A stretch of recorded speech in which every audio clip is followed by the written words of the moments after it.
Good morning, everybody, and another round of coffee and questions. And so today's topic was somebody had written into one of the forums saying, hey, I don't have a lot of money.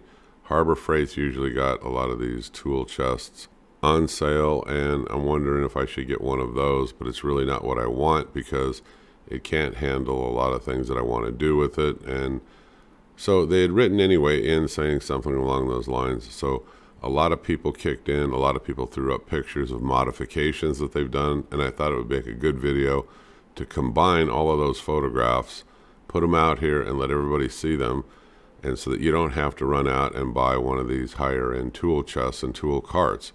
So, I mean, if you're just starting out and you're wondering, how can I have something that can accommodate what I want to do, these pictures will give you ideas on modifications that you can do and make a really nice tool cart.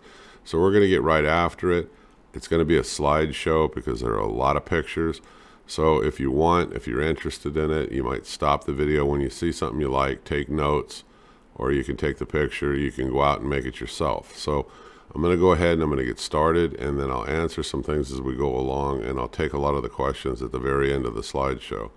All right, here we go. All right, in the first picture you can see he's got this U.S. General toolbox from out at Harbor Freight, and he used an open-end wrench here. He made a handle for the front of it, and then he put this matting on the top of it. Now you can do that, give yourself a better surface. Okay, here's a better picture and a close-up showing you how he put the spacers in, ran bolts through the lid right there. He made that handle. Okay, here's a couple more modifications you can do to the cart. And these are can holders. You can also buy them at Harbor Freight. They're magnetized. You can buy them online. If they're not magnetized, you can bolt them into the sides of the cart. Picture over on the right shows you he put a little bar going across it to hold additional cans. Okay, you can see in the picture above me, he used these magnetized strips and he put them on the inside lid of the box. Now, I've said this in the previous videos. This utilizes space that's usually dead space. So, I mean, you could put these magnets in there and you can attach wrenches and tools and pliers and screwdrivers or whatever you want. And that's a good idea. Now, you see, if you look real close, he bolted these by drilling holes and bolted them in.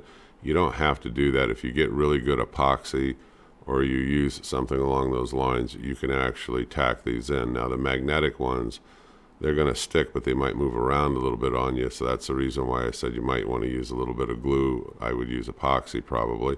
Take a look at one over on the far right. He picked up those magnetic trays. The guy made a comment. They're usually giveaways, or he uses his coupons, gets them real cheap.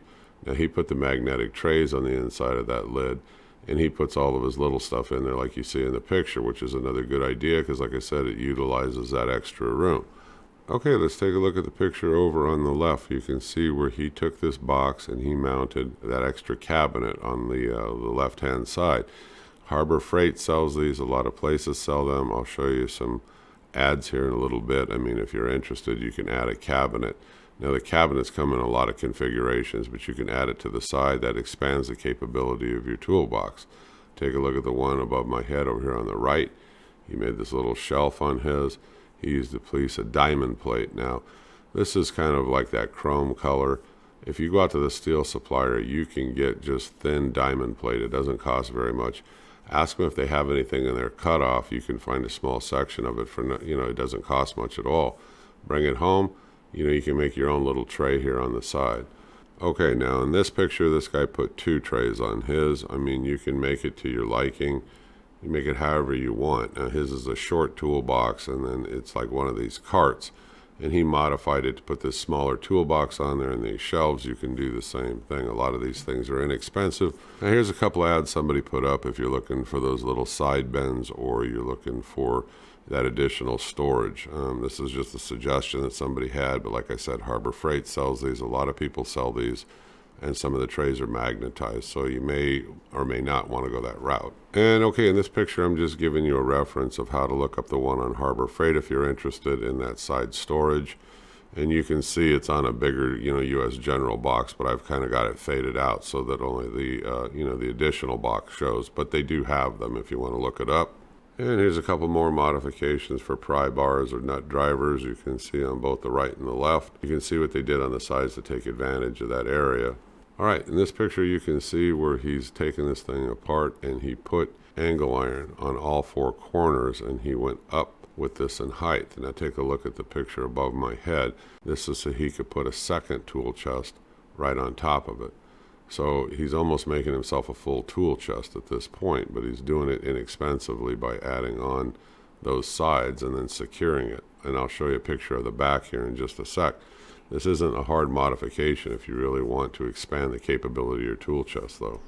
Okay, here's a picture of the back over here on the left, showing you after he went ahead and added both those toolboxes on, what it looks like and how he did it.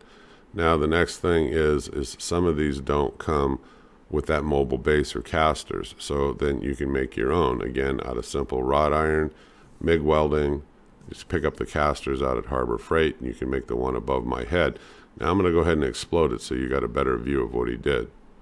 Now hopefully this comes up pretty clear. I exploded this thing almost the best that I could, but you can see here this wasn't that hard for him to make. I mean, just take a look at the picture, pause it if you need to, and it's that simple. Okay, let's picture this U.S. General box now. Take a look at the bottom. You can see how he used the angle iron. He made the mobile base. He's got his casters. You can see the little bolt holes. You can see on that bottom he made a shelf there and put a liner on it. He also put a cabinet on the side over here on the left. So you can do these things. I mean, it's not that difficult. It'll save you a lot of money compared to buying some of the other name brand ones that are configured the same way. Okay, let me keep moving through these slides. Okay, here's a few more ideas for you. The one on the left is telling you out at Walmart you can get these magnetic trays. They don't cost that much, 12 bucks the guy says. The one right below me, you can see these magnetic strips, and he puts his vice grips across it, and this is on the inside lid of the toolbox. The one over here on the far right, he's made himself out of some sheet metal. He made this holder for tools or whatever he's going to put in them, and he put it on the side of the box.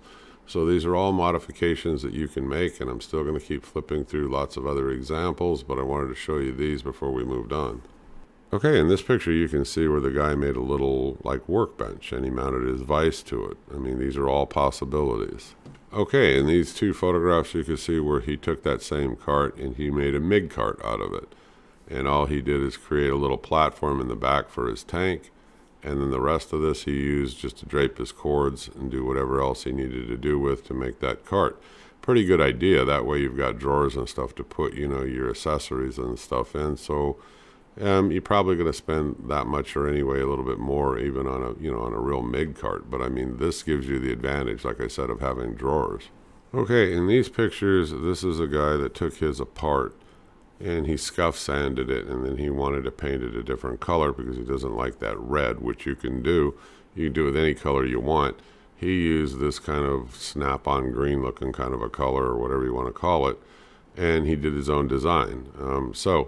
This is the way he wanted to do it, and somebody said, well, what color does he use? Well, he used the one over here on the left that you can buy. I put up a little ad that somebody put on the forum in case you want to duplicate that same color or something similar. I guess these people make good quality paint for painting metal. I don't know, I've never tried it, but it's here so that you could look it up if you choose to. Okay, a couple more ideas here. You can see how the guy over on the left made his MIG cart and how he made that stand for, for the bottled gas. The one over on the right, you can see where this guy added a very tall cabinet to his that's on the far right and then bolted it into the side of that cart to expand his capability. Okay, in this one you can see where he's added that mobile base to it, and he's also over on the side with some angle iron and probably just, flat cold rolled. He went ahead and he made this little extended workbench area with his vise on it. So I'll keep throwing the pictures. I'll keep giving you a brief explanation. If you see something you like I said, pause it, make notes, and you'll know what to do when you get out in your own garage. Okay, here's just another view of it exploded a different way, a little bit of a picture of an angle, but you can see how he's utilized this storage space down below, and he created the frame, he painted it. I mean, he's put some work into this, but it looks really nice, for a mobile tool cart. There's a couple more where the guy, you can see in the picture above my head, he hasn't finished it yet, but you can see where he used tube steel. He made these platform wings on each side. Good idea. And you can see over here on the far right where the guy used PVC, painted it red, and he went ahead and made these drill holders and attached it to the side of his box. That's another good idea. Okay, let's take a look at the one over on the left. You can see where he put the angle iron on all four corners of a tool cart, raised it up, put his tool chests on there. One in the middle, you can see where he made that hutch. And the one over on the right, you can see where he's got those magnetic tool holders. All right, here's a couple more ideas. The one over on the right, of course, he has his own way of creating his shop lighting. I don't know if I would have exactly done it that way, but I thought it was pretty clever. I went ahead and added the picture. And the one over on the left, of course, is showing you how this guy, I exploded that view of how he made his own little hutch there on top of the tool chest. So now what this guy did is he made his own like oil drain pan recovery area. And you can see in the picture in the middle, he put that old gas can on the bottom, and he created this hose coming up and the clamps. And he made it to where it's like an oil recovery for waste oil, which I thought was clever. Not that a whole bunch of us are going to do this, but I mean, I thought it was a good idea, and I threw it up here because I thought it would be of interest to other people out there that do automotive work or doing a lot of oil changes on vehicles. I thought it would be pretty clever. Okay, now you have one of these carts and you want to make that base wider where your MIG gas is being held. He took small angle iron, flat cold rolled, took some expanded metal, and he made this base. And then he went ahead and secured it to the side of that cart. Now you can see where he's using these clamps to right now hold it on while he welds it. And then he turned around and he painted it yellow like you see over on the picture on the right. I thought this was a good idea. It's a good setup. I mean, if somebody out there could use it, stop the video like I keep saying, make some notes, copy it. There you go. Now I thought this was pretty clever, and I put it up in 3 pictures. So the picture over on the left is showing you how he made these little holders and he fixed them to the side of that cart. And how did he do it? Well, he used hose clamps, and then he used these little brackets here that you can get down. I don't know what you call them. You can get them down at the hardware store. I've seen them there for lighting. And you can actually just screw or bolt this into the side of your cart. The hose clamps go over the back of it like you see on the far right. And you can create these PVC holders all along your cart. Okay, let's start over on the right. You can make these hammer holding rings. These are like exhaust pipe, clamps. You can get them or bolts. You can get them at any auto supply store, really. It's a good idea for hanging your hammers. But let's talk about this picture over on the left. Now, this I agree with. I've done this before where I get these big, large casters, these big wheels. These add a lot of stability to these carts. I mean, a lot of stability, and actually they roll fantastically. You're going to pay a little bit more money for them, but like I said, you're not buying these super high-end carts at $400, $500, $600, $700, $800 or $1,200, whatever it is. But you're saving a lot of money. So if you wanted to do something that adds a lot of stability and really makes it glide across the floor, changing these casters is a good idea. All right, any questions before we wrap this up? This was meant to give you ideas so that you can go out in your shop. You can design your cart the way that you want it, add toolboxes. You can add many toolboxes to it going vertically. It's whatever you want to do. It's however you want to make it.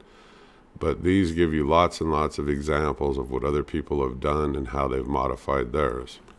Question, where's the best place to buy casters? Well, you can buy them on Amazon, eBay. You can buy them all over the place. But I would tell you, for the ease of returning them, I get them out at Harbor Freight, but I just don't buy the real cheap ones. I buy the really good ones. And I have had really good luck with those. So not everything at Harbor Freight is junk. I just have to know which ones are good, I guess, and which ones are not so good. But I buy the higher end casters. I haven't had any problems with them.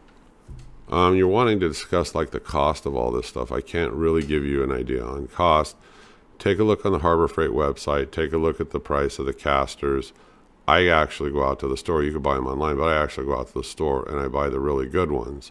Now, in terms of paint, nuts, bolts, any supply store, Home Depot, Lowe's, your hardware store, you can get your paint, nuts, bolts, all that stuff there. When it comes to steel, don't buy steel from Home Depot or Lowe's. It's way too costly. You can get so much more at a steel supplier for a fraction of the cost of what they're charging you at Lowe's and Home Depot. But I can't really tell you the cost. I mean, on any of these modifications, some of them I have not done personally. These are people on the forum that have done them.